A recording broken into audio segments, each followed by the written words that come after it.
kasih Bapak dan Ibu Guru yang sudah hadir pada hari ini, di mana hari ini saya atas nama John Agustinus Tome SPD, guru kelas 6 akan melaksanakan diseminasi tentang budaya positif. Itu merupakan tugas aksi nyata dari pendidikan guru penggerak angkatan 11. Sekarang sebelum kita memulai dengan kegiatan kita pada hari ini, kita akan menyanyikan lagu Indonesia Raya dan akan dipimpin oleh Ibu Rahel. Ibu Rahel, silakan.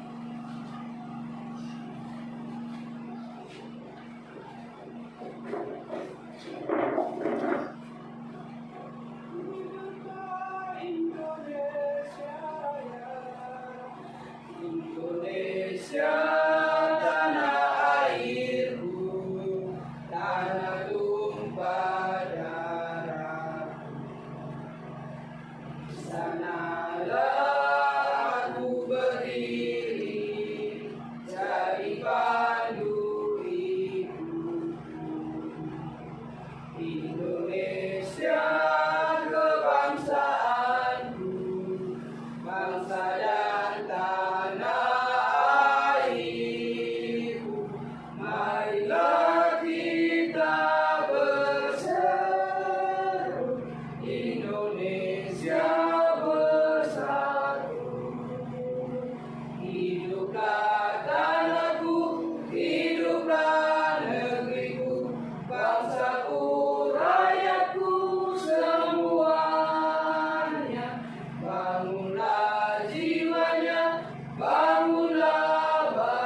kepada Ibu Rahel yang telah memimpin kita dalam menyanyikan lagu Indonesia Raya. Dan sebagai orang beriman, segala sesuatu akan kita buka dengan doa. Oleh karena itu, saya mohon kesediaan dari Ibu Ori untuk memimpin kita dalam doa. Ibu Ori,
Tuhan Yesus berusaha seluruh pekerjaan hanya di dalam Yesus Tuhan Allah kami dan sudah Bapa yang Maha Kuasa dan Maha Kasih.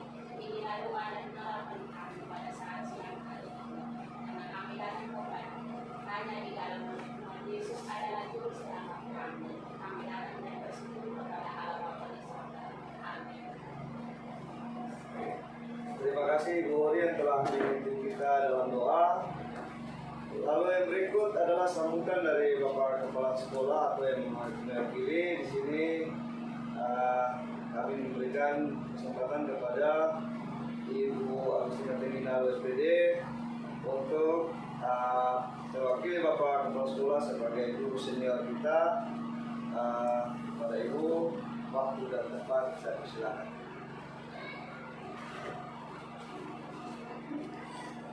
Terima kasih atas waktu yang diberikan kepada saya mewakili kepala sekolah. Selamat siang dan salam untuk kita semuanya. Selamat siang.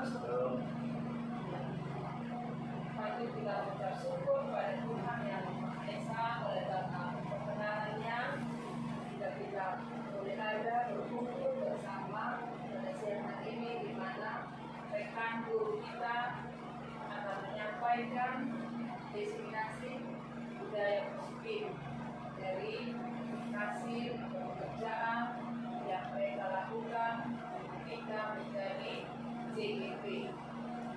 Kita patut memberi apresiasi kepada Pak John karena di antara kita semua yang ada, dia yang terpilih menjadi JGP, dan kita tepuk tangan untuk beliau. Ya. Jadi dalam kegiatan saat ini, ketika dia menyampaikan definisi budaya positif, baiklah kita dengarkan dan bersama apa yang menjadi tujuan, apa yang menjadi landasannya dalam ia menjadi JGP, dan kedepannya ia boleh menerapkan nilai-nilai positif yang ia dapatkan dan dia boleh berbagi dengan kita sebagai guru dan rekan guru di sekolah ini, dan khusus lebih berfokus kepada siswa dan hasil yang kita boleh dapatkan, dan itu lebih berfokus kepada siswa. Jadi dapat mewujudkan budaya positif secara bersama-sama. Tentunya yang memegang kunci adalah Pak John. Jadi dia boleh melakukan apa yang telah ia beroleh, yang ia telah pelajari selama menjadi JGP, dan imbasnya kepada kita sebagai rekan guru, terlebih khusus bagi murid-murid atau anak-anak didik sebagai anak bangsa yang dititipkan untuk kita asuh, bina, didik, dan bimbing di sekolah ini, supaya mereka menjadi anak yang lebih baik dan mempunyai karakter yang lebih baik pula. Dan di dalamnya, supaya anak-anak yang kita bina, didik, bimbing ke depannya mempunyai pengakuan dari diri mereka sendiri dan mempunyai kemampuan untuk meneruskan keinginan dan berkarakter yang lebih baik dari nusa dan bangsa, terlebih untuk memuliakan nama Tuhan. Saya tidak berpanjang pada sebutan saya, mungkin sampai di sini, dan saya berpesan kepada Pak John, teruslah berinovasi, teruslah berkreasi demi anak bangsa, dan teruslah menjalin hubungan yang terbaik dengan kami semua teman guru, dengan Bapak Kepala Sekolah, dan terlebih untuk anak bangsa. Jika ada waktu yang tidak terlalu mendesak di dalam ikuti pembelajaran JGP, kami harapkan, sangat mengharapkan kehadirannya di sekolah. Mungkin ini saja saya kembalikan. Terima kasih, selamat siang, salam untuk kita sekalian. Mari kita berikan kita untuk Ibu Agustina Lebasin yang telah menyampaikan sambutan dari Bapak Kepala Sekolah. Mari kita kasih apresiasi. Lalu yang berikut kita akan masuk kepada materi. Ini materinya ini tentang budaya positif.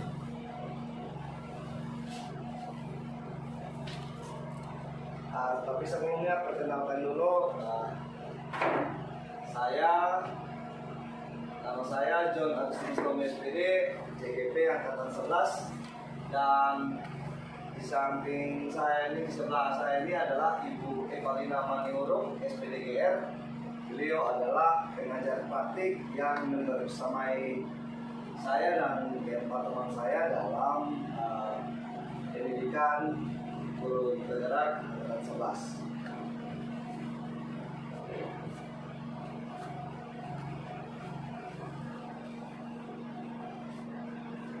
Nah, sebelum kita mulai dengan kegiatan kita, mari kita membuat kesepakatan forum diseminasi.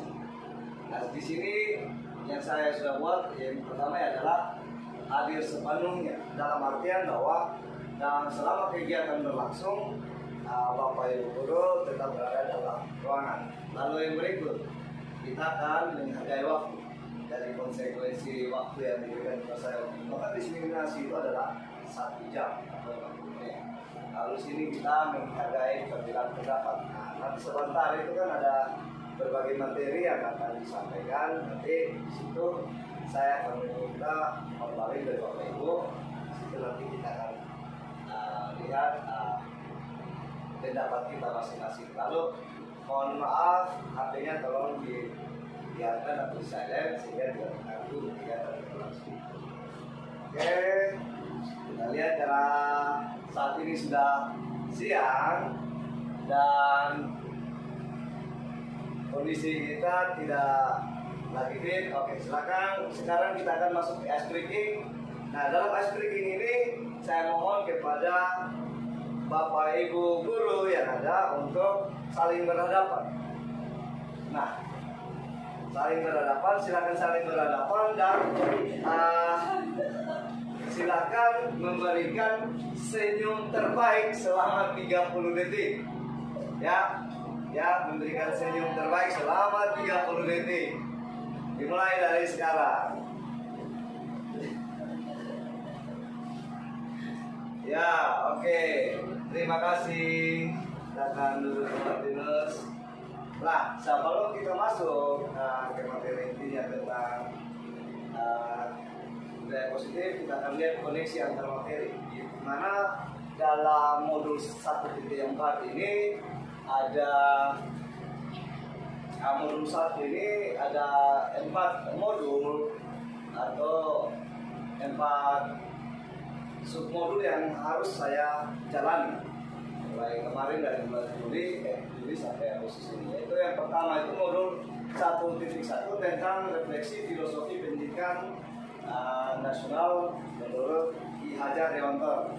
Lalu yang kedua itu ada modul 1.2 yaitu nilai dan peran guru penggerak.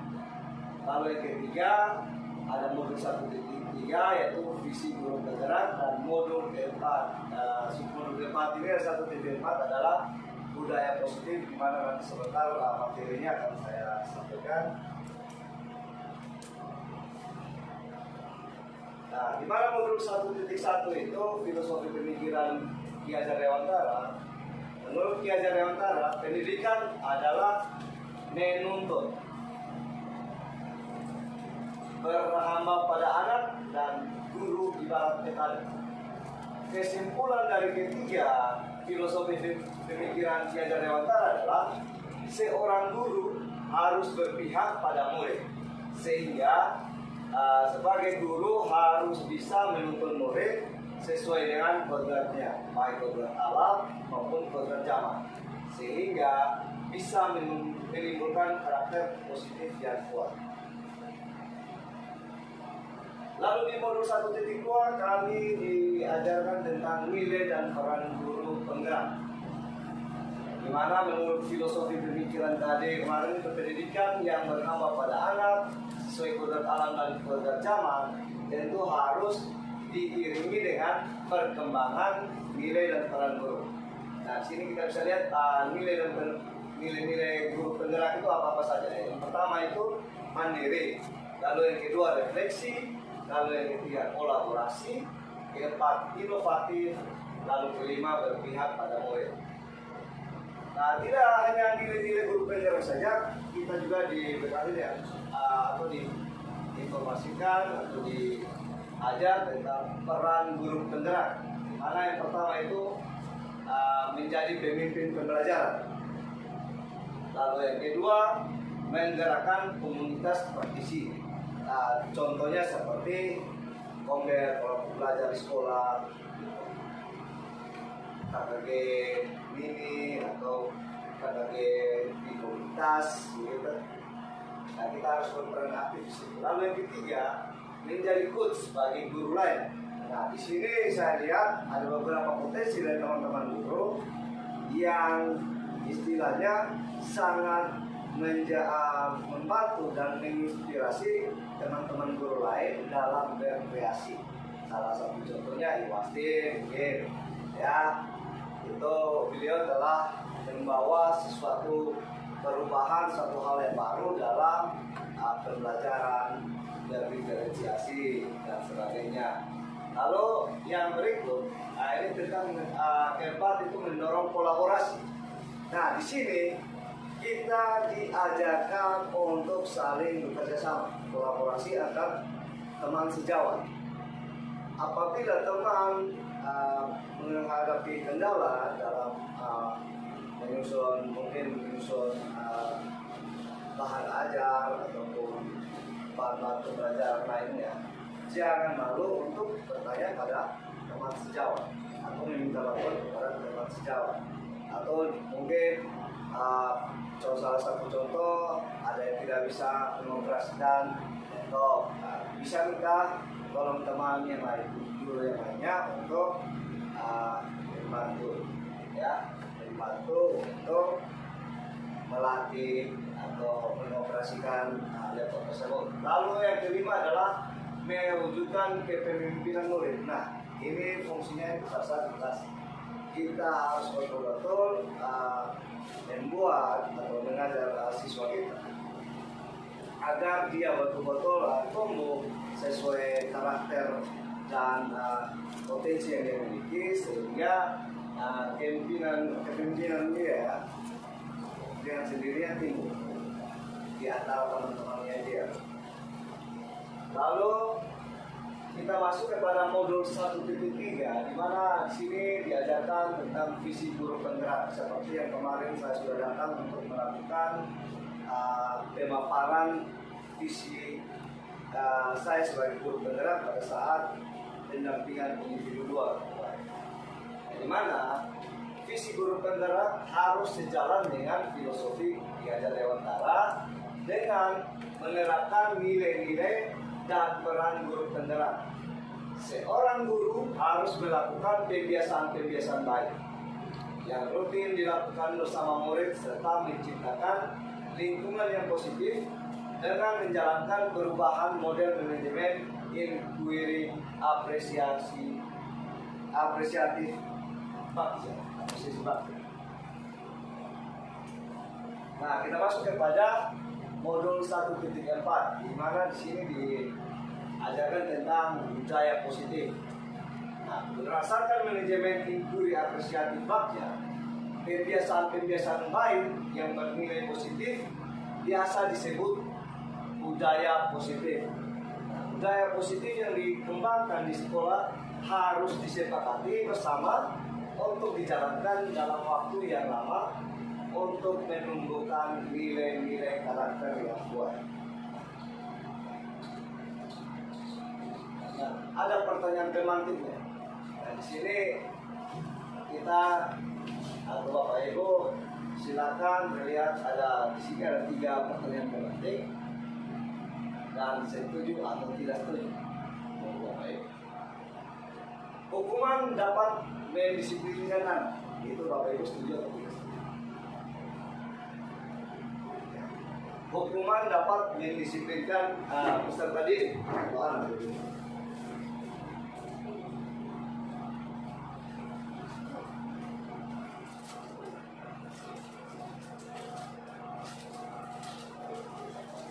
Hukuman dapat mendisiplinkan anak. Bapak Ibu, itu Bapak Ibu setuju tidak itu kalimat ini? Lalu yang kedua, pemberian hukuman dengan hal positif seperti membaca atau membersihkan halaman sekolah dapat meningkatkan disiplin anak. Setuju atau tidak? Lalu yang ketiga, penghargaan dapat meningkatkan motivasi pelajaran. Itu setuju? Silakan Bapak Ibu tulis jawabannya di sini. Sehingga nanti sebentar kita sama-sama belajar.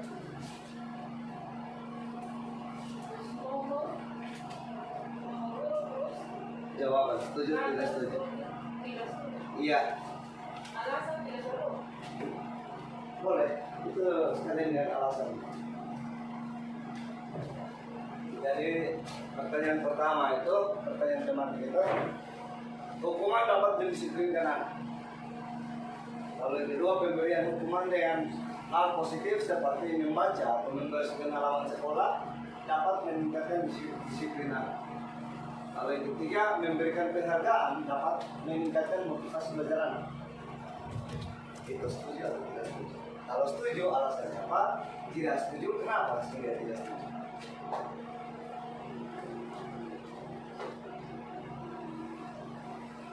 Waktu 5 menit.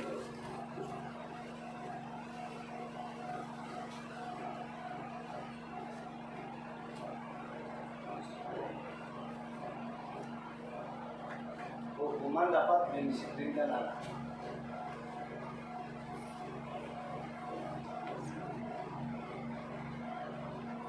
Lalu pemberian hukuman dengan hal positif seperti membaca atau membersihkan halaman sekolah dapat meningkatkan disiplin. Lalu ketiga memberikan penghargaan dapat meningkatkan motivasi belajar. Setuju atau tidak setuju?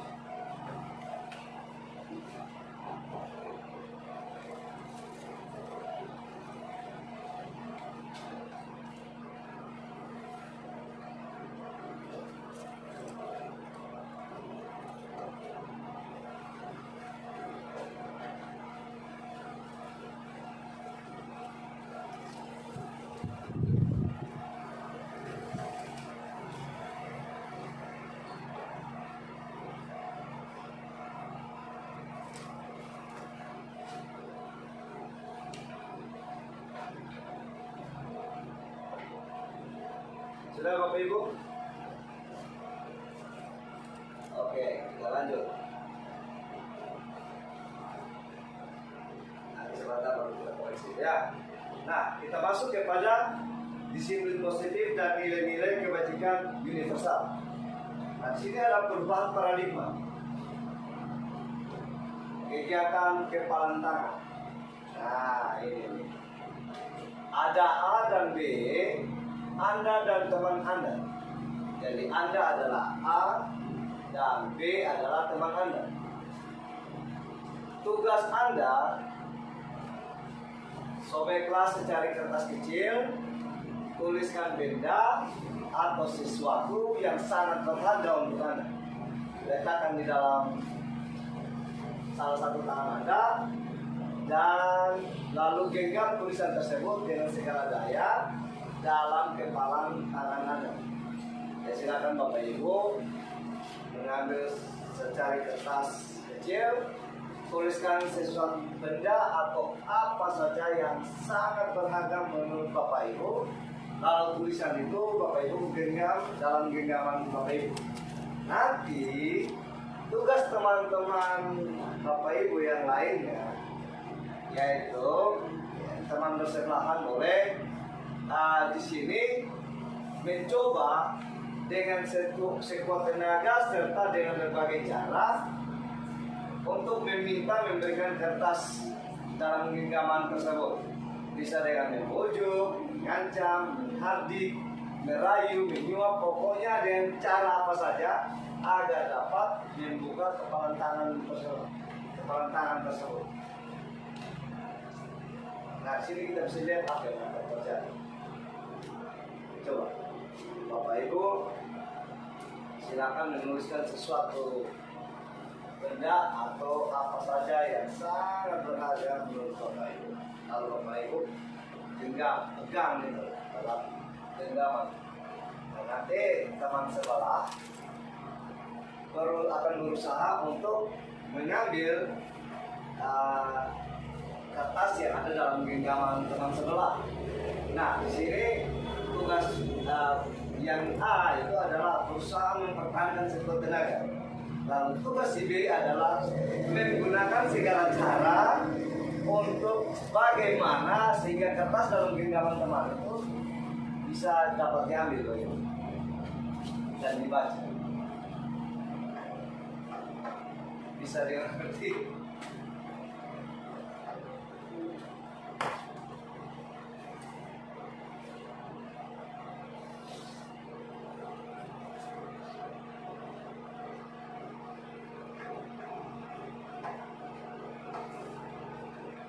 Ini kita bicara tentang disiplin positif dan nilai-nilai kebajikan universal.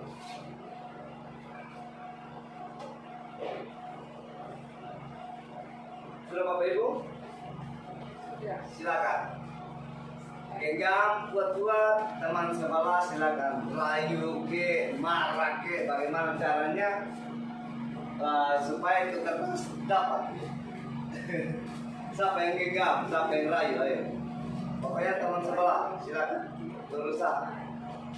berusaha ambil mari kasih pokoknya dengan segala cara bagaimana berusaha supaya kertas itu dapat.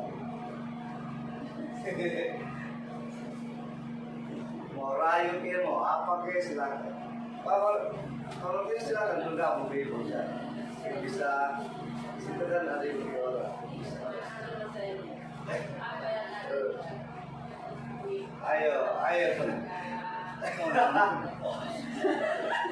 Ayo, berusaha.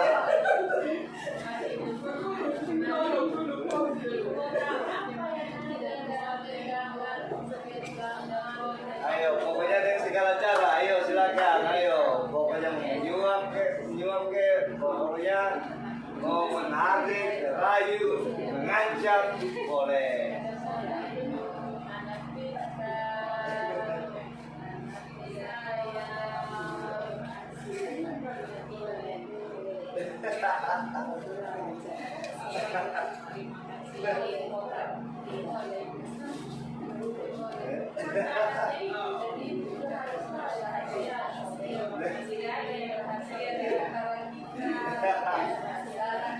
Oke, cukup.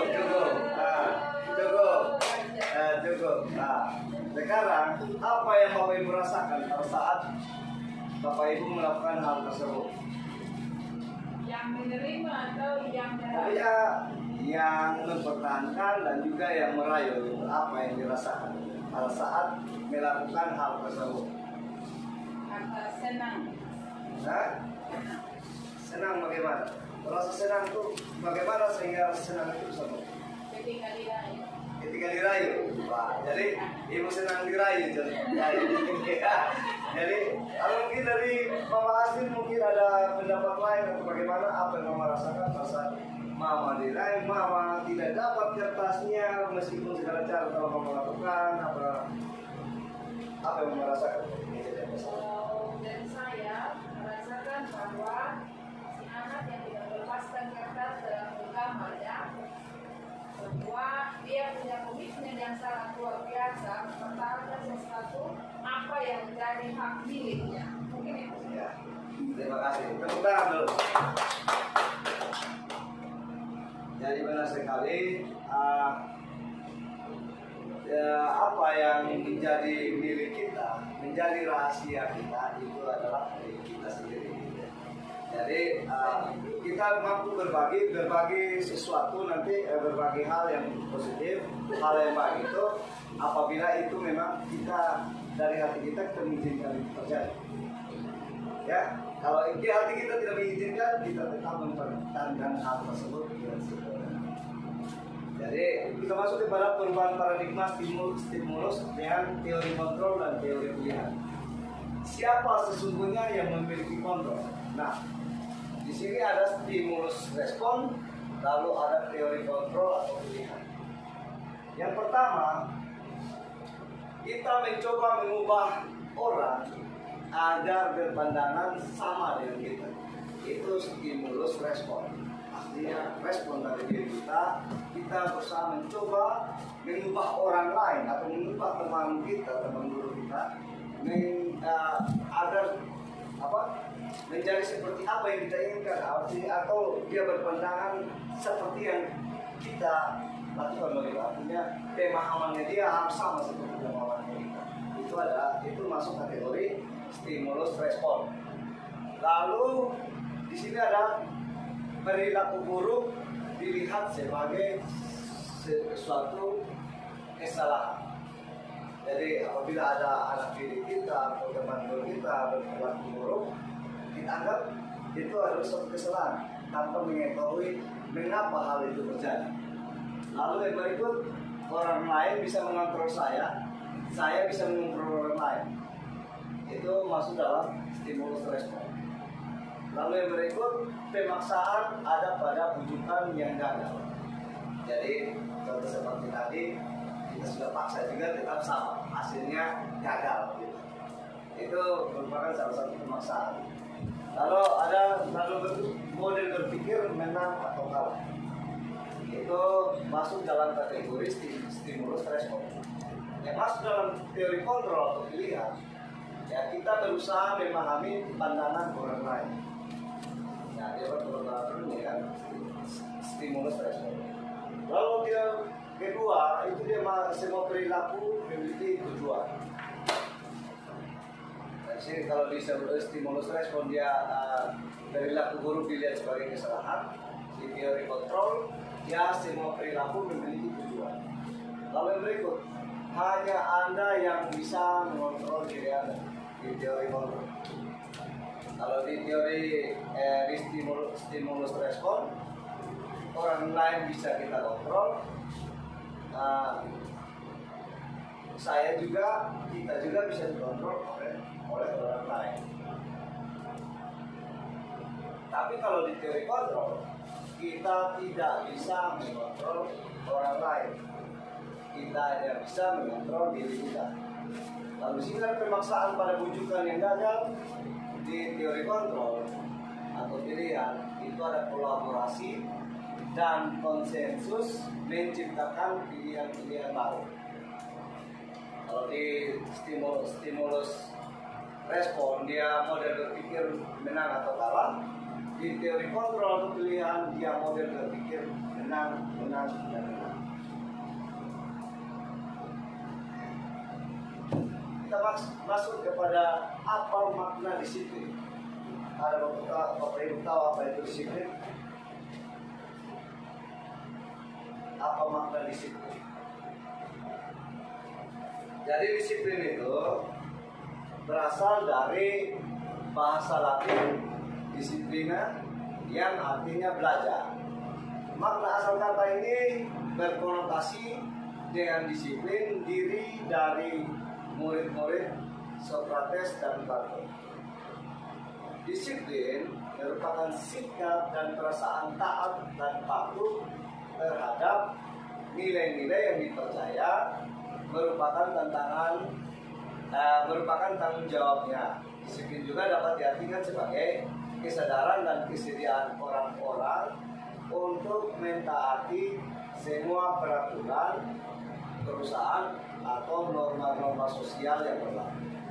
Ruang lingkup disiplin itu sendiri dapat meliputi ketaatan terhadap peraturan atau norma positif yang berlaku di lingkungan sekitar, membuat kedisiplinan memiliki cakupan yang luas. Nah, di sini ada nilai-nilai kebajikan universal. Nilai-nilai kebajikan universal adalah nilai-nilai kebajikan adalah sifat-sifat positif manusia yang merupakan tujuan mulia yang ingin dicapai setiap individu. Nilai-nilai tersebut bersifat universal dan lintas bahasa, suku bangsa, agama maupun latar belakang. Di sini setiap perilaku atau perbuatan memiliki suatu tujuan. Itu menurut Dr. William Glasser pada teori kontrol 1984. Dengan mengaitkan nilai-nilai kebajikan yang diyakini seseorang, maka dalam untuk dapat mencapai tujuan mulia yang diinginkan. Itu menurut saya ulang lagi, dengan mengingatkan nilai-nilai kebajikan yang diyakini seseorang, maka motivasi intrinsiknya akan terbangun sehingga menggerakkan motivasi dari dalam untuk dapat mencapai tujuan mulia yang diinginkan. Itu menurut Jan Dosen 1998. Lalu menurut profil pelajar Pancasila sendiri adalah nilai-nilai yang diinginkan dicapai oleh setiap anak Indonesia. Itu yang pertama adalah beriman, bertakwa kepada Tuhan Yang Maha Esa dan berakhlak mulia. Lalu ada mandiri, bernalar kritis, berkebijakan global, bergotong royong dan kreatif.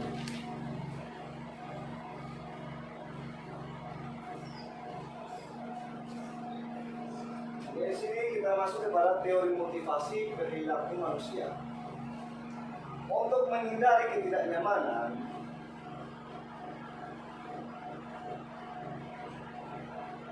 atau hukuman, apa yang akan terjadi apabila saya tidak melakukan?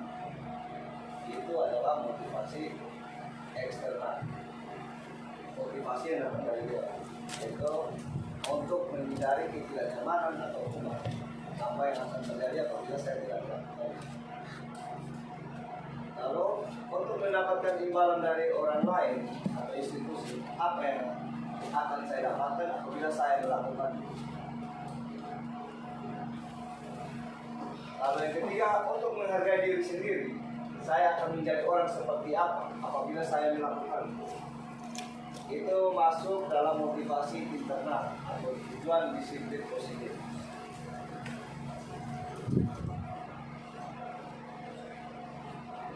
Gimana Bapak Ibu, masih semangat? Masih, Pak. Nah, kita lihat mereka menurut Ki Hajar Dewantara.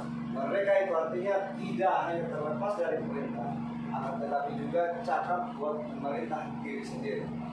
Itu diambil dari Ki Hajar Dewantara, pemikiran, konsepsi, keteladanan, sikap mereka, cetakan kelima 2013, halaman 469.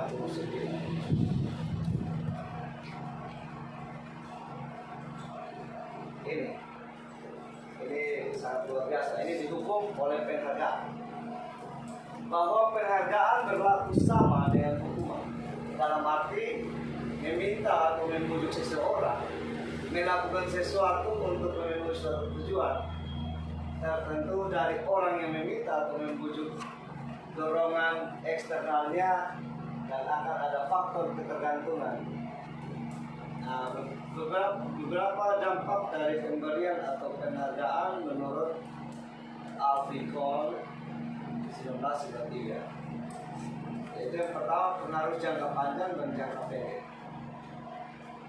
Lalu yang berikut, penghargaan dan hukuman.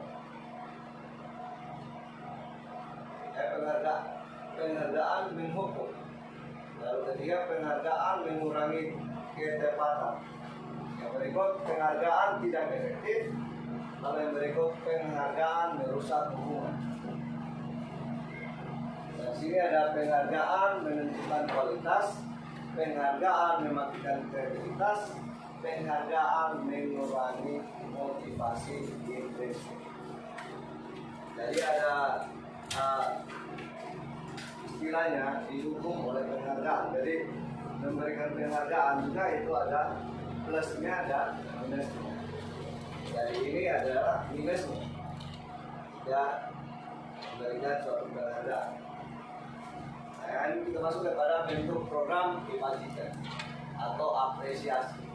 Dalam memberikan apresiasi atau pengakuan, perlu diingat beberapa hal, yaitu antara lain beri pengakuan secara khusus.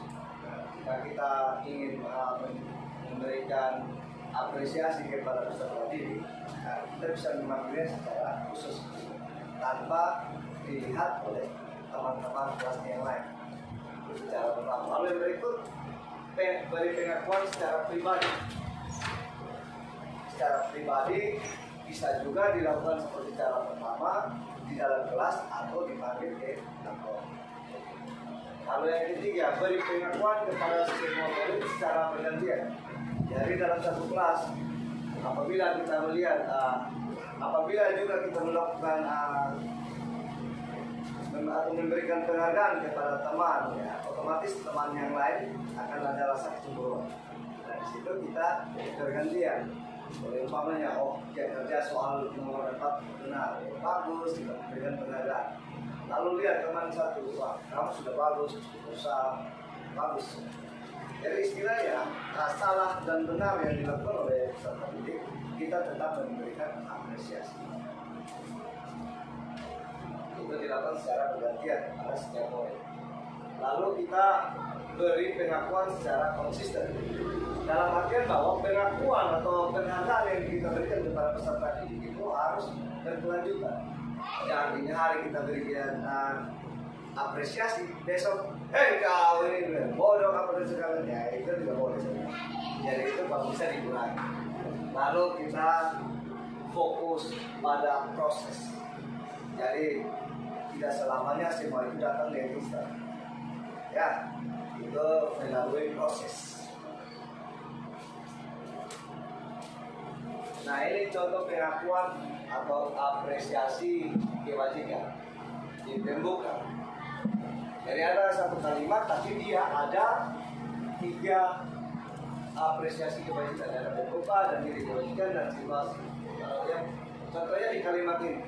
Kemarin saya perhatikan rasa empatimu besar sekali pada saat menolong murid baru di kelas.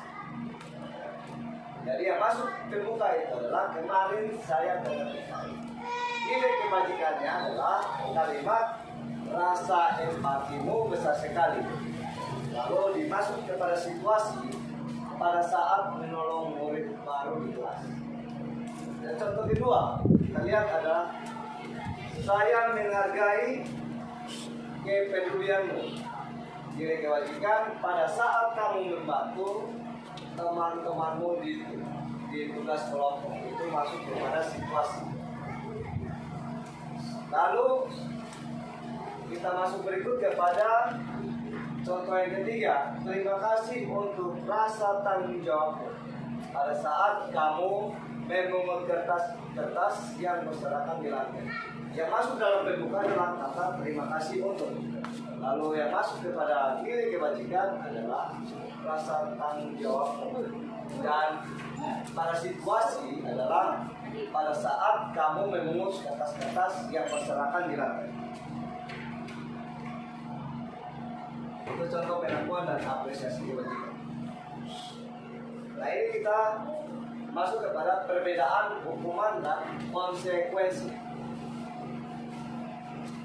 Nah, ini saya mau tanya Bapak Ibu. Nah, di contoh yang pertama, mencatat 100 kali di dalam buku kalimat saya tidak akan terlambat lagi karena terlambat ke sekolah. Itu masuk kategori hukuman atau konsekuensi.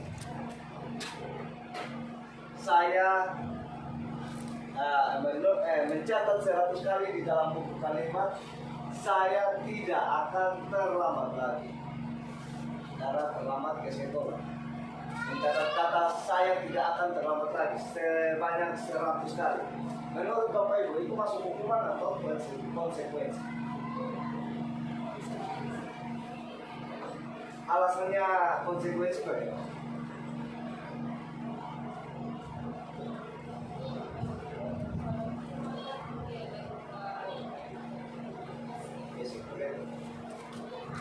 Jadi ada yang lain? Mau?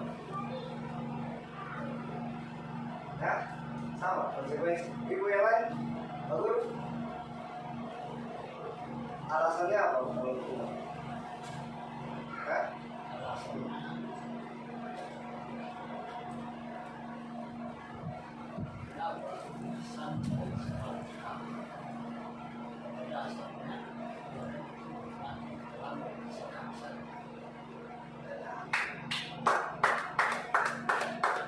Ya, jadi itu masuk dalam kategori hukuman.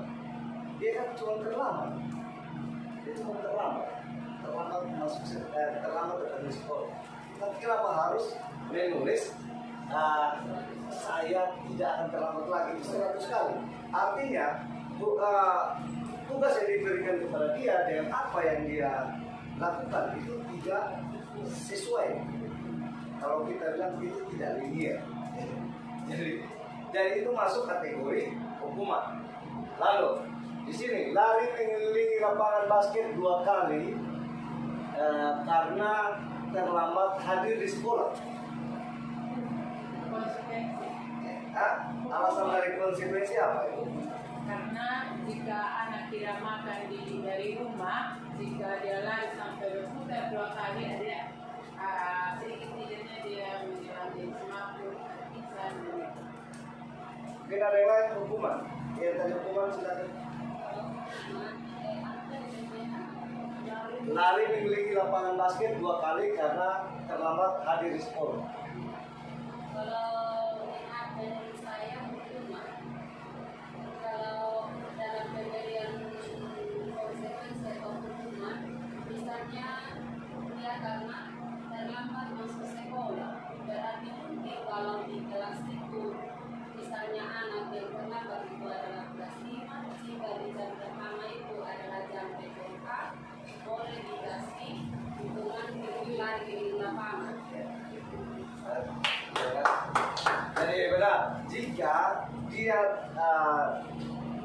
terlambat untuk mengikuti kegiatan PJOK baru disuruh lari lapangan keliling lapangan 2 kali, itu masih masuk akal.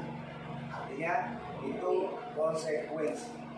Tetapi karena dia lari keliling lapangan 2 kali hanya karena terlambat datang sekolah, itu masuk kategori hukuman. Karena apa yang dia terima dan apa yang dia tidak lakukan itu tidak sesuai seperti dari yang pertama tadi. Gitu. Lalu berikut, murid diminta push up 15 kali karena tidak menggunakan masker ke sekolah. Masuk kategori hukuman juga. Karena seperti tadi, nomor 1 dan nomor 2 dan nomor 3 itu. Lalu berikut, mengganti kertas tugas teman yang dicoret-coret. Konsekuensi. Itu konsekuensi. Membersihkan tumpahan air di meja tulis karena tersenggol saat belajar. Itu konsekuensi. Murid disuruh untuk tidak menggunakan sepatu seharian di sekolah karena tidak memakai sepatu berwarna hitam. Itu masuk hukuman. Jadi lalu lari mengelilingi lapangan voli 2 kali karena terlambat 10 menit untuk pelajaran PJOK. Konsekuensi tentang begitu memang. Ya, boleh paham ya, luar biasa. Nah, ini saya akan memberitahukan perbedaan hukuman dan konsekuensi. Hukuman itu sesuatu yang menyakitkan harus terjadi. Sedangkan di konsekuensi sesuatu harus terjadi. Kalau di hukuman ada sesuatu yang menyakitkan harus terjadi, di konsekuensi ada yaitu sesuatu itu harus terjadi tanpa menyakitkan. Lalu yang kedua, membuat anak sakit jiwa maupun hati dalam untuk jangka waktu yang lama. Itu di konsekuensinya membuat anak merasa tidak nyaman dalam jangka waktu pendek. Jadi perbedaan antara membuat anak sakit hati atau jiwanya dalam jangka waktu yang lama dengan konsekuensi itu hanya cuma membuat yang dia membuat merasa tidak nyaman dalam waktu sekian, mungkin selama dia datang sekolah, besok dia datang sekolah. Itu hukuman dan konsekuensi, perbedaan hukuman dan konsekuensi. Lalu yang ketiga itu anak membenci kedisiplinan, itu hukuman. Lalu untuk konsekuensinya anak menghargai disiplin. Kalau anak yang membenci kedisiplinan, ya umpama kita datang jam 7, tapi datang jam 8, artinya kedisiplinan itu dia tidak terlalu patuh, tidak mau patuh. Nah, sedangkan anak yang mengalir di situ sebelum jam 7 di sekolah. Oke. Lalu mendorong anak menyakiti diri sendiri. Nah, di sini kita harus berhati-hati. Nah, untuk mendorong anak menyakiti diri sendiri. Jadi konsekuensi itu mendorong anak agar mudah menyesuaikan diri. Lalu ada paksaan di konsekuensi stimulus atau tanggapan. Di hukuman ada konsep diri yang buruk, di konsekuensi ada konsep diri yang baik. Lalu berikut anak belajar menyembunyikan kesalahan, di konsekuensi anak belajar untuk memenuhi peraturan. Di hukuman marah, rasa bersalah, dipermalukan, merasa tak dihargai, di konsekuensi kehilangan hati, dibuat tidak nyaman, diasingkan untuk sementara. Jadi istilahnya di konsekuensi itu sesuatu yang kita lakukan itu cuma sementara yang peserta didik kita rasakan. Nah, di sini saya akan kita masuk kepada 5 posisi kontrol. Nah, di sini saya mengajak Bapak Ibu untuk menonton video.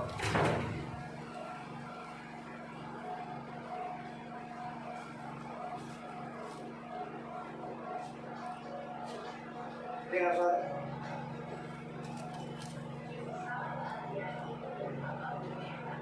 Ya.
Masuk dalam posisi membuat rasa bersalah. Jadi dalam posisi 5 kontrol, dalam posisi 5 kontrol itu ada yang pertama menghukum, yang kedua membuat rasa bersalah.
sebagai teman. Atau berkumpul, dibuat rasa bersalah, lalu sekarang posisi sebagai teman.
Semua posisi pada presa dan minus.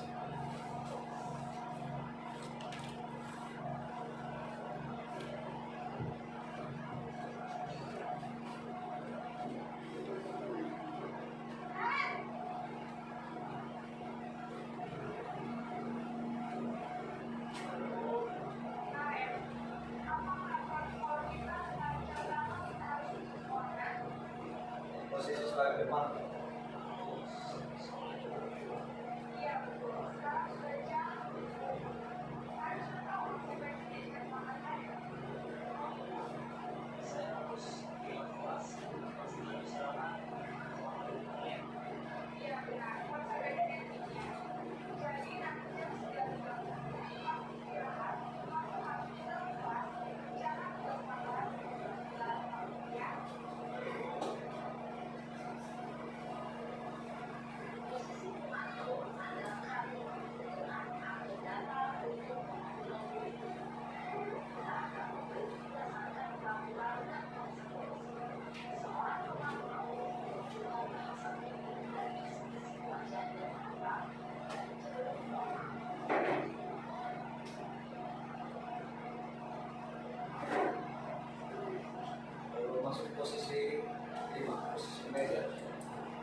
Ya, tadi adalah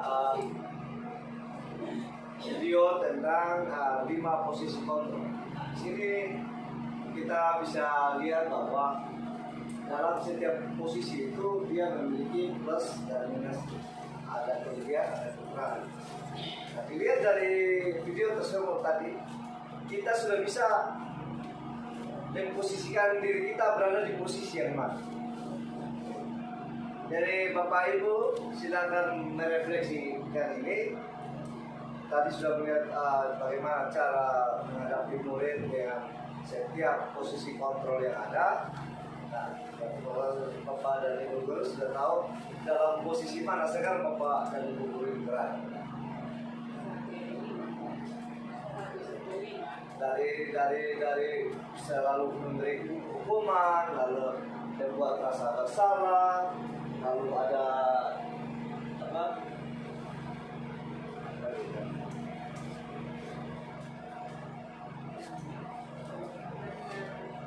Teman, habis itu sebagai pemantau, lalu sebagai manajer.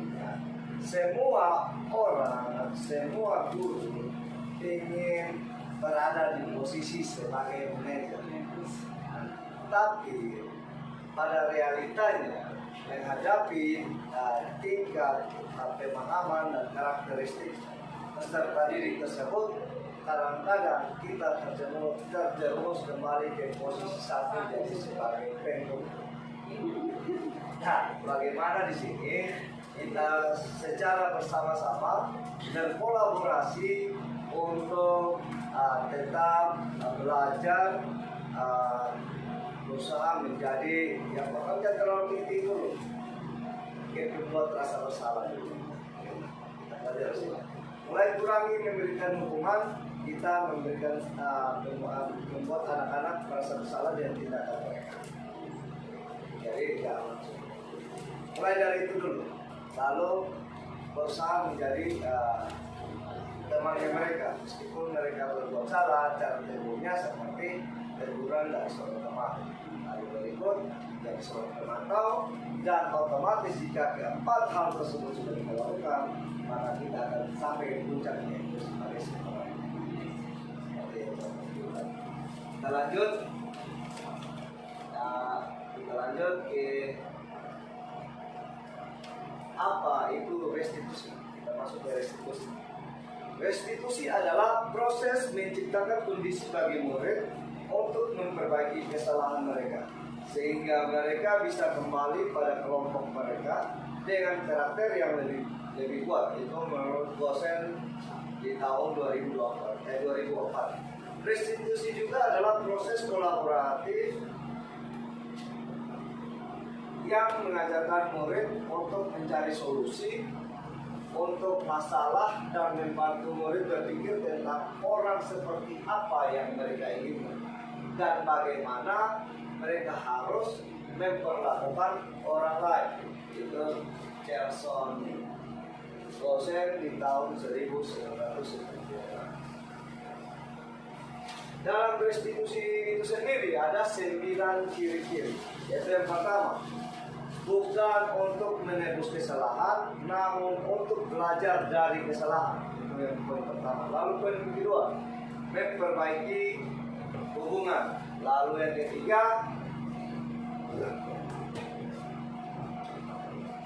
tawaran bukan paksaan. Lalu yang keempat, restitusi menuntun untuk melihat ke dalam diri. Lalu yang kelima, restitusi mencari kebutuhan dasar yang mendasari tindakan. Keenam, restitusi diri adalah cara yang paling baik. Restitusi fokus pada karakter bukan pada tindakan. Restitusi fokus pada solusi. Restitusi juga mengembalikan murid yang berbuat salah pada kelompoknya. Lalu ada pekerjaan yang timbul, mengapa tidak peraturan saja? Mengapa harus keyakinan keras? Nah, di sini, mengapa kita memiliki peraturan harus menggunakan helm bila mengendarai kendaraan roda dua? pertanyaan berikut. Mengapa kita memiliki peraturan 3M? Menggunakan masker, mencuci tangan, menjaga jarak 1,5 meter. Pertanyaan ketiga, mengapa kita memiliki peraturan harus datang tepat waktu pada saat mengikuti pelatihan? Nah, untuk mendukung motivasi prinsip, kembali ke nilai-nilai keyakinan di mana mampu menggerakkan seseorang dibandingkan mengikuti serangkaian peraturan-peraturan.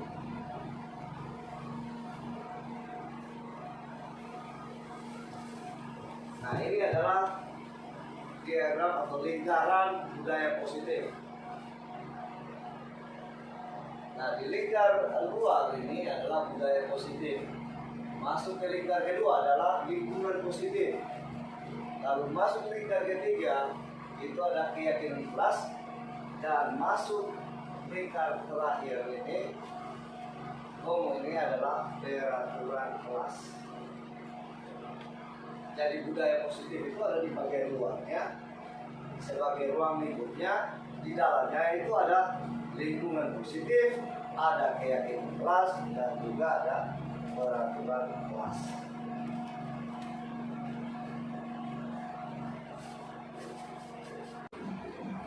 Nah, di sini ada kita masuk kepada kebutuhan dasar manusia. Yang pertama itu ada kebutuhan bertahan hidup atau survival.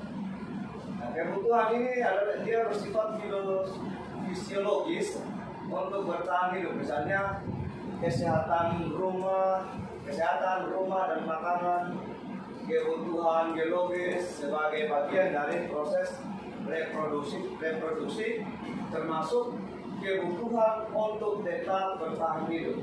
Komponen psikologis pada kebutuhan ini meliputi kebutuhan akan perasaan aman. Jadi ada 5 dasar kebutuhan manusia. Yang pertama itu bertahan hidup, yang kedua itu kasih sayang dan rasa terima kasih, lalu yang ketiga ada kebebasan, ada kesenangan, dan ada penguasaan. Nah, kita masuk tadi kita sudah tahu bertahan hidup, lalu kita masuk kepada kasih sayang. Kebutuhan ini dan 3 kebutuhan berikutnya adalah kebutuhan psikologis, di mana kebutuhan untuk disayangi dan diterima meliputi kebutuhan akan hubungan dan koneksi sosial, kebutuhan untuk memberi dan menerima kasih sayang, dan kebutuhan untuk merasa menjadi bagian dari suatu kelompok. Kebutuhan ini juga meliputi keinginan untuk tetap terhubung dengan orang lain, seperti teman, keluarga, pasangan hidup, teman kerja, peliharaan, dan kelompok di mana kita tergabung.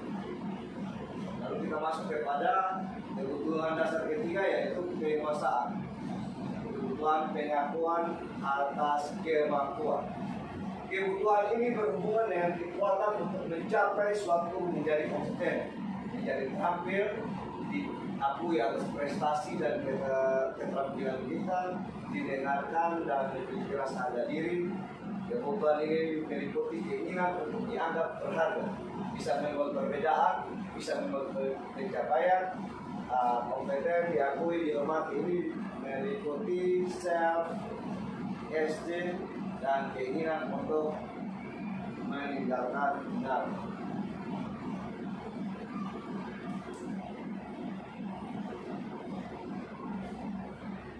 Kita masuk ke kebutuhan keempat, yaitu kebebasan. Kebutuhan akan pilih.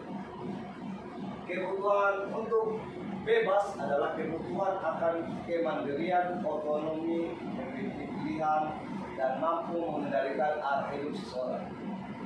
Anak-anak dengan kebutuhan kebebasan yang tinggi memiliki pilihan. Mereka perlu banyak bergerak, suka mencoba-coba, tidak terlalu terpengaruh orang lain, dan senang mencoba hal baru dan menarik. Jadi kadang-kadang kita lihat kita punya anak-anak itu tiba-tiba diam. Jadi dia gerak kiri, gerak kanan, selalu ingin mencari tahu hal yang baru. Dia lihat dia merasa asing, dia akan berusaha untuk mencoba mencari tahu. Nah, ini dia masuk dalam kebutuhan akan pilihan yaitu kebebasan. Nah, di kebutuhan kelima yaitu kesenangan, kebutuhan untuk merasa senang. Kebutuhan untuk kesenangan adalah kebutuhan untuk mencari kesenangan, bermain dan tertawa. Bayangkan hidup tanpa kenikmatan apapun, tetap menyedihkan. Glasser menghubungkan kebutuhan akan kesenangan dengan belajar. Semua hewan dengan tingkat intelijensi tinggi, contoh seperti anjing, lumba-lumba, primata dan lain-lain itu bermain. Saat mereka bermain, mereka mempelajari keterampilan hidup yang penting. Manusia juga berbeda. Jadi apa yang dilakukan seperti oleh anjing, lumba dan primata itu juga dilakukan oleh manusia. Nah, ini 5 posisi kontrol restitusi. Seperti tadi ya, ada hukum, perbuatan rasa bersalah, teman, pemantau, ya. Nah, contohnya di sini guru berbuat menghardik, menunjuk, menyakiti, menyindir, itu dia masuk dalam kategori hukum. Lalu perbuatan rasa bersalah, contohnya beragama, menunjuk kekecewaan yang mendalam. Jadi kayak kita ada berbuat salah, kita jangan kau salah. Pak, misalnya kita membuat kalimat kan, Pak, ibu kecewa sekali. Sebenarnya terima, baik, tapi berbuat seperti ini, ibu kecewa sekali.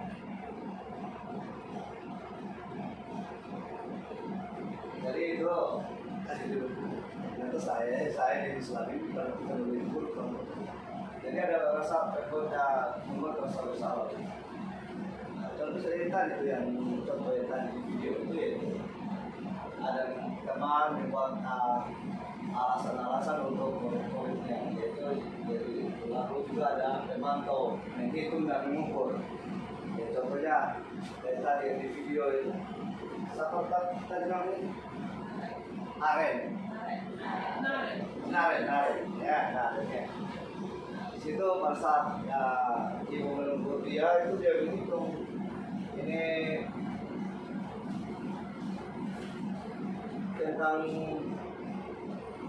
berapa kali Naren membuat kesalahan yang sama. Lalu di sini ada posisi meja. Sini di dalam posisi meja ini dia mengajukan pertanyaan, lalu dia juga memberikan solusi dari pertanyaan tersebut. Nah, ini yang susah sebenarnya yang kita lakukan selama ini. Saya juga ingin posisi saya sebagai sampai ke titik yang namanya manajer, tapi memang masih sulit. Untuk beranjak dari posisi 3 teman saja itu kayak masih sulit. Saya masih terus tetap berproses. Yang penting untuk masih yang cara untuk rasa bersalah. Jadi saya sempat masuk kemarin di kelas itu juga melihat kita bermain juga sudah bagus dan saya tidak terlalu sedikit. Kemarin saya mencoba ya belajar untuk diferensiasi menggunakan video untuk mencoba menarik minat pelajar mereka. Itu satu yang luar biasa. Dan di situ juga saya berusaha menjadi seorang teman, tapi belum sepenuh menjadi seorang teman. Saat berkomunikasi itu sangat penting sekali. Dan ini juga kita mari sama-sama belajar, berusaha. Jadi ingat bahwa mereka yang datang, mereka yang kita didik di sekolah itu seperti anak kita sendiri. Dan kurang coba hindari yang satu jadi hukum. Nah, ini hasil kalau kita terus menghukum anak-anak dia jadi pemberontak. Dia jadi pemberontak. Dia dipendam, dia menyalahkan orang lain. Nah, kalau kita berperan sebagai posisi kontrol kita sebagai pemberi rasa bersalah, di situ anak juga akan menyembunyikan atau menyangkal suka berbohong. Jadi ada plus, ada minus. di satu sisi kita tidak memberikan rumah, tapi di sisi lain anak itu kita ajar untuk bohong, nyata, dan menimbulkan masalah dan lain-lain. Lalu kalau kita ambil posisi kontrol sebagai teman, maka ada ketergantungan di sini. Jadi seumpamanya saya berperan sebagai teman, guru sebagai temannya dia. Giliran saya tidak datang sekolah, pasti otomatis dia tidak akan datang guru yang lain. Ada ketergantungan. Seperti yang diungkapkan video dan seterusnya. Nah ini pernyataan. Ini silakan Bapak Ibu. Saya bagi kertas lagi. Tolong dijawab. Saya bawa pertanyaan.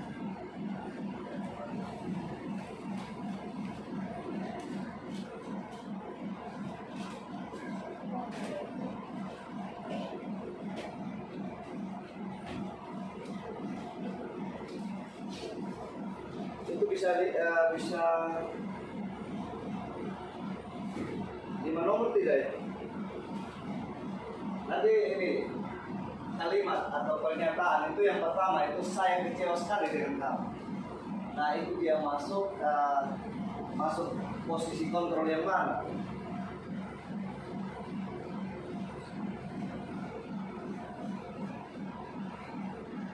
Jadi dia masuk posisi kontrol yang mana? Jadi posisi kontrol.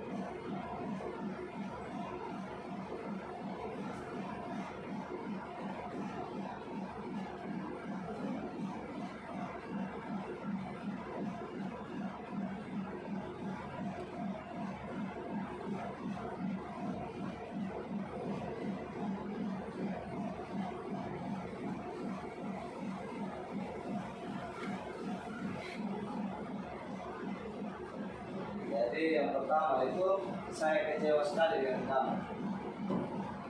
Lalu yang kedua, kamu situ lihat kecewa sekali itu ada garis bawah gitu. Nah ini masuk posisi kontrol mana. Lalu yang kedua, kamu tidak pernah benar melakukan. Nah situ di garis bawahi tidak benar. Lalu yang ketiga, ayolah lakukan demi bapak atau ibu guru. Itu lakukan demi Pak Ibu atau Bapak Guru. Lalu yang keempat, apakah kamu mendapatkan stiker bintang hari ini? Stiker bintang. Lalu yang kelima, bagaimanakah kamu bisa menyelesaikan masalah ini? Lalu keenam, kamu selalu yang paling terakhir. Nah, silakan Bapak Ibu cermati, pahami seperti yang tadi posisi kontrol itu. Saya kecewa sekali dengan kamu. Kamu tidak pernah benar melakukannya. Ayo lakukan diri Bapak Ibu. Apakah kamu mau mendapatkan stiker bintang hari ini? Lalu yang berikut, bagaimana kamu bisa menyelesaikan masalah ini? Lalu yang terakhir, kamu selalu yang paling terakhir. Ini dilihat dari posisi kontrol, 5 posisi kontrol kan.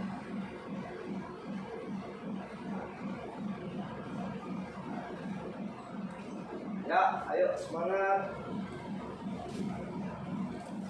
Dapat lihat?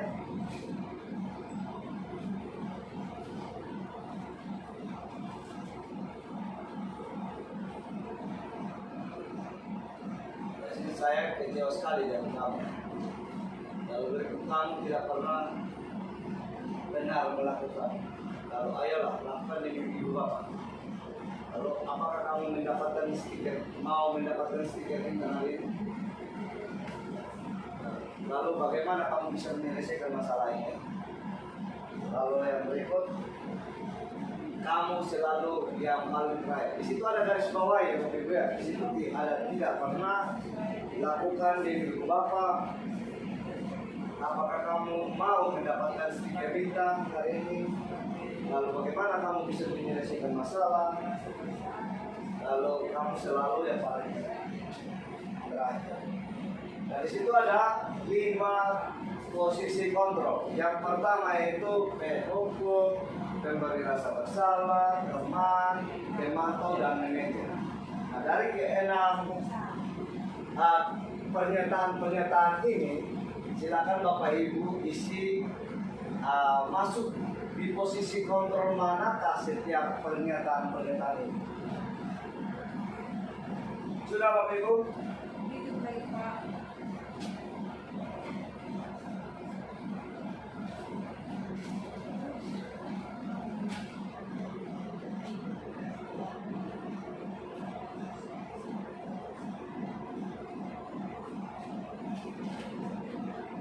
Saya kecewa sekali dengan kamu.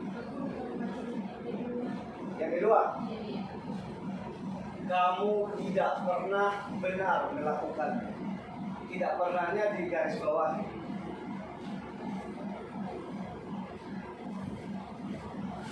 Lalu yang ketiga, ayolah lakukan demi ibu atau bapak. Lakukan demi ibu atau bapak itu di garis bawah. Lalu yang keempat, apakah kamu mau mendapatkan stiker bintang hari ini? Stiker bintangnya di garis bawah. Lalu pernyataan berikut, bagaimana kamu bisa menyelesaikan masalah ini? Menyelesaikan masalah di garis bawah. Lalu yang terakhir, kamu selalu yang paling terakhir. Selalunya di garis bawah. Nah, dari 6 pernyataan ini, setiap pernyataan itu 1 dia masuk posisi kontrol mana, 2 posisi kontrol mana, 3 posisi kontrol mana, 4 posisi kontrol mana, 5 posisi kontrol mana, dan 6 posisi kontrol mana. Kalau sudah, saya akan ambil. Atau kalau sudah bertukar saja, baru saling cross check.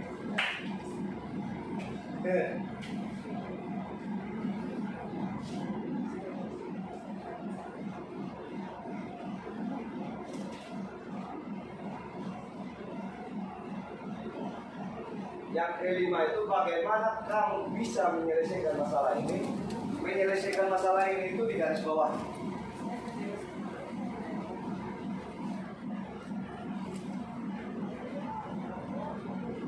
Lalu yang keenam, kamu selalu yang paling terakhir. Selalunya di garis bawah. Sudah? Itu pernyataan. Lalu posisi kontrol.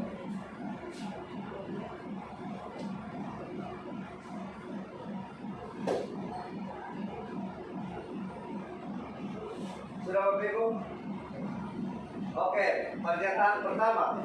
Saya kecewa sekali dengan kamu. Itu masuk posisi kontrol mana itu? Membuat rasa bersalah. Lalu berikut, kamu tidak pernah benar melakukannya. Penghukum. Tidak pernah. Itu kata penghukum. Ayo, lakukan demi Bapak Ibu. Sebagai teman. Lalu, apakah kamu mau mendapatkan stiker bintang hari ini? Mantau. Dan bagaimana kamu bisa menyelesaikan masalah ini? Manajer. Luar biasa. Kamu selalu yang paling terakhir. Apa itu? Atau selalu di garis bawahi? Kamu selalu yang paling terakhir. Itu tetap penghukum. Itu penghukum juga, Bapak Ibu. Yang salah. Jadi ini hasilnya. Saya kecewa sekali dengan kamu. Itu membuat orang merasa bersalah. Dan kamu tidak pernah benar melakukannya. Itu masuk penghukum. Ayolah lakukan demi Bapak. Itu masuk teman. Apakah kamu mendapatkan stiker bintang hari ini? Itu pemantau. Bagaimana kamu bisa menyelesaikan masalah ini? Itu kategori manajer karena dia solusi menyelesaikan, memberikan solusi atau menanyakan solusi dengan cara menyelesaikan masalah. Lalu yang berikut terakhir, kamu selalu yang paling terakhir kalimat ini. selalu itu artinya sering dan sering. Nah itu kan tentu. Sudah Bapak Ibu, terima kasih. Lalu begitu kita masuk ke segitiga restitusi.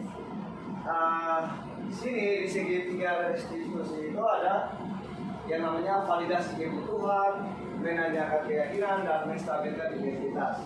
Nah, kita masuk pada poin pertama. Tentang menstabilkan identitas. Nah, di sini untuk membuat anak merasa gagal karena berbuat salah menjadi positif terhadap dirinya. Untuk membuat anak merasa gagal karena berbuat salah menjadi positif terhadap dirinya. Artinya meskipun dia kecewa, kita memberikan pernyataan. Meskipun anak itu gagal dalam melakukan sesuatu, setidaknya perkataan yang kita berikan kepada anak itu menjadi hal yang positif untuk dia punya diri. Ya ini contohnya ya, guru berkata, berbuat salah itu tidak apa-apa, atau berbuat salah itu manusiawi dan sebagainya, nah wajar ya. Lalu berikut, tidak ada manusia yang sempurna. Jadi seolah-olah kita membela dia, tapi sebenarnya dari bahan refleksinya dia juga. Jadi lalu yang berikut, saya juga pernah melakukan kesalahan seperti itu. Jadi kita istilahnya memberikan stimulus bahwa kita juga pernah dalam posisi yang sama seperti dia. Dengan hal-hal yang kita berikan itu menjadi hal-hal yang positif yang diberikan. Lalu Bapak Ibu tidak tertarik mencari tahu siapa yang salah, tapi Bapak Ibu ingin mencari solusi untuk permasalahan. Lalu berikut, kami berhak merasa begitu. Dan kamu berhak merasa begitu. Artinya jika dia membuat sebagai salah satu contoh, jika dia memukul teman karena tersinggung, kata ini bisa kita gunakan. Kamu berhak taati, nanti kan dan taatinya gitu. Jadi lalu yang berikut, apakah kamu sedang menjadi teman yang baik untuk dirimu sendiri? Ini dari masalah ini biasa.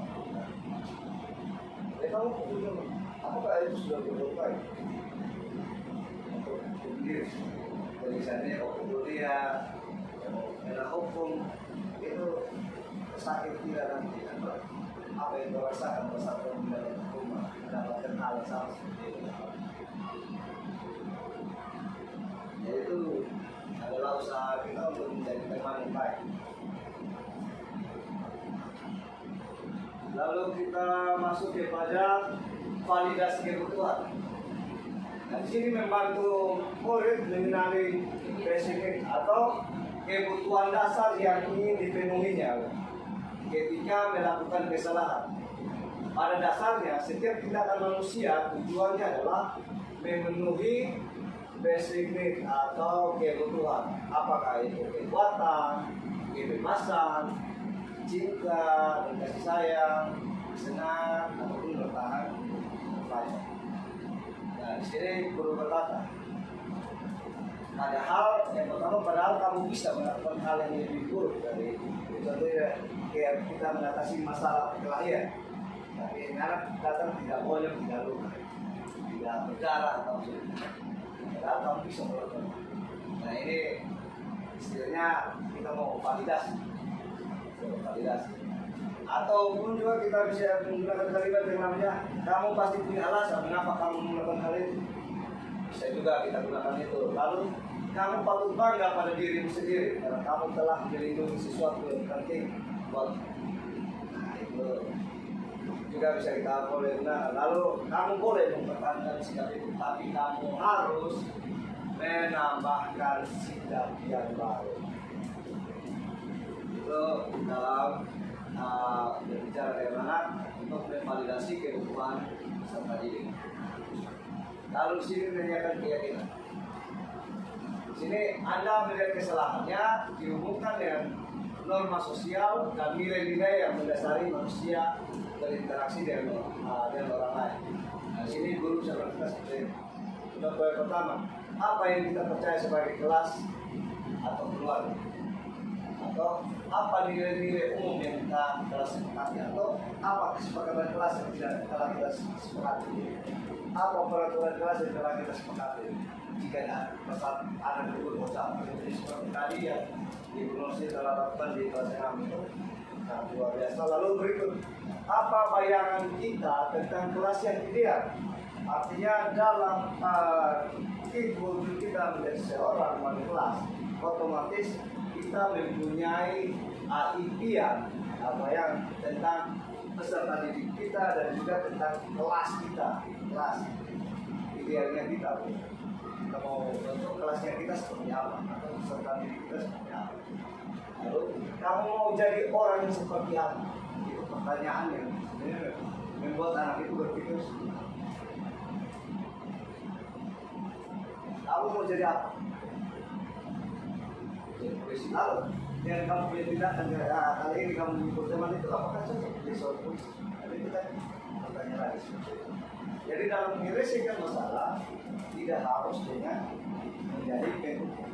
Masih banyak faktor yang bisa kita gunakan dalam mendidik anak didik kita. Kita masuk, kita bisa melakukan intervensi selama 30 detik.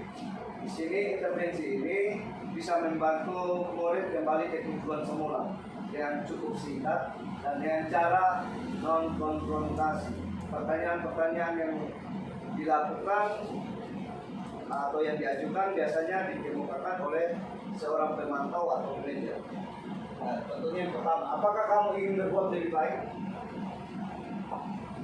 Lalu pertanyaan berikut, apakah saat ini kamu sedang menjadi orang yang sedang kamu inginkan?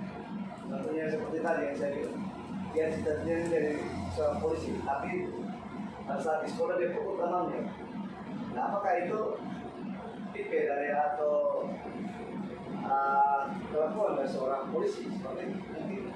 Lalu berikut, apakah kamu bisa mengubah kegiatan atau perilaku kamu saat ini menjadi sikap yang lebih membantu?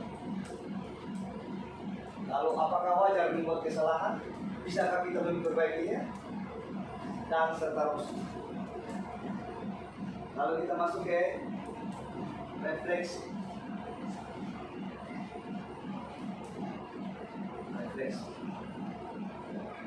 Nah, dari serangkaian hal yang kita pelajari tadi, hal apa yang mengubah paradigma saya atau apa yang saya dapat? Itu pertanyaan pertama untuk kita melakukan refleksi. Dari pertama serangkaian kegiatan kita sampai akhir. Lalu berikut, perasaan apa yang muncul selama mengikuti sesi ini, khususnya mengenai makna disiplin dan motivasi intrinsik. Lalu yang ketiga, peran Amung seperti apakah yang saya telah lakukan selama mengikuti modul ini atau mengikuti pembelajaran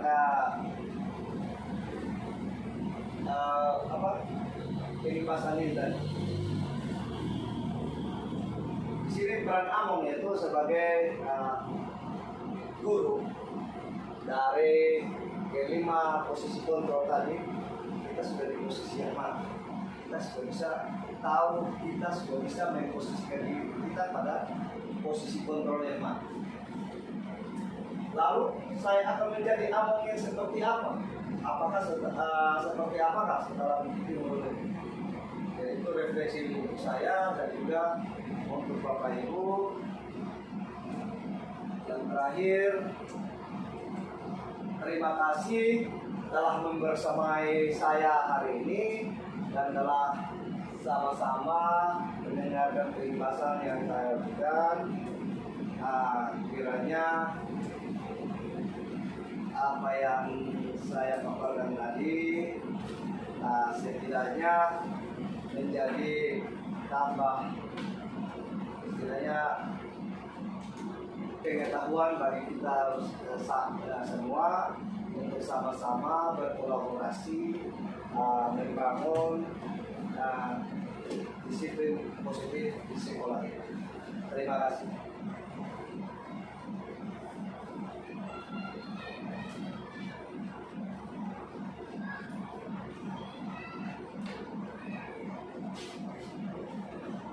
dengan berhasilnya diseminasi ini atau pengimasan ini, saya ucapkan terima kasih atas kehadiran Bapak itu mendengar sampai sekarang ini. Karena dari awal kita membuka doa,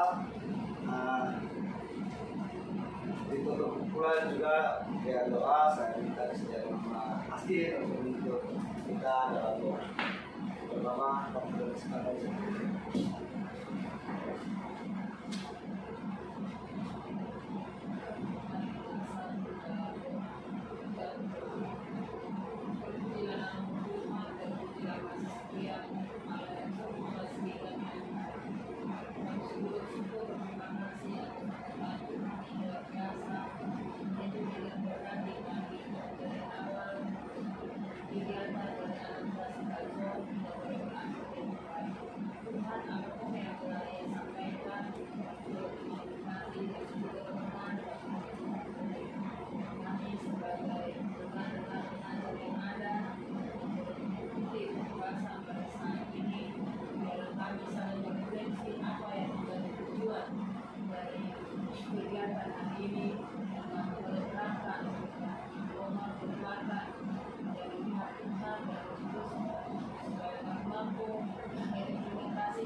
hal-hal yang positif seperti apa yang diinginkan dalam program yang diikuti oleh program pada saat ini.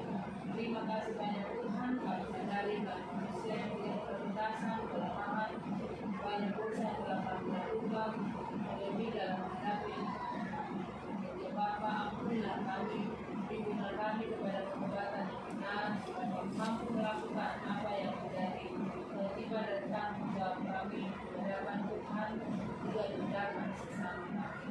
Terima kasih Tuhan, sebentar kami akan berpisah satu dengan yang lainnya, yang memenuhi berkati kehidupan kami, dan kasih yang kembali yang mampu melanjutkan segala tugas dan kehidupan, dan juga berbudak dan dibuatnya, biarlah yang ada di dalam perlindungan Tuhan, kekuatan, kemampuan dan keserakahan kepadanya, agar dia dapat bekerja, berkarya, sesuai dengan kehendak Tuhan dan dalam melaksanakan itu semua dengan penuh tanggung jawab dan takut kepada hingga biar Tuhan juga tinggal bersama dengan kami supaya kami tetap bergandengan tangan bersatu hati dalam mendidik dan mengarahkan anak-anak titipan Tuhan dalam kami mendidik mereka di sekolah ini.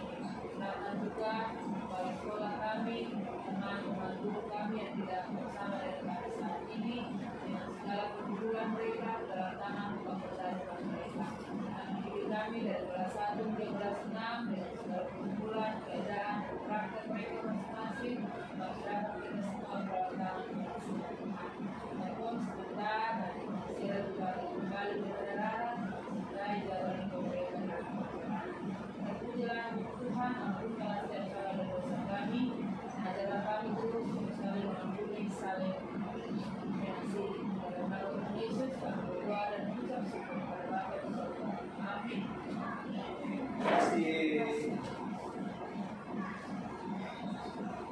kasih.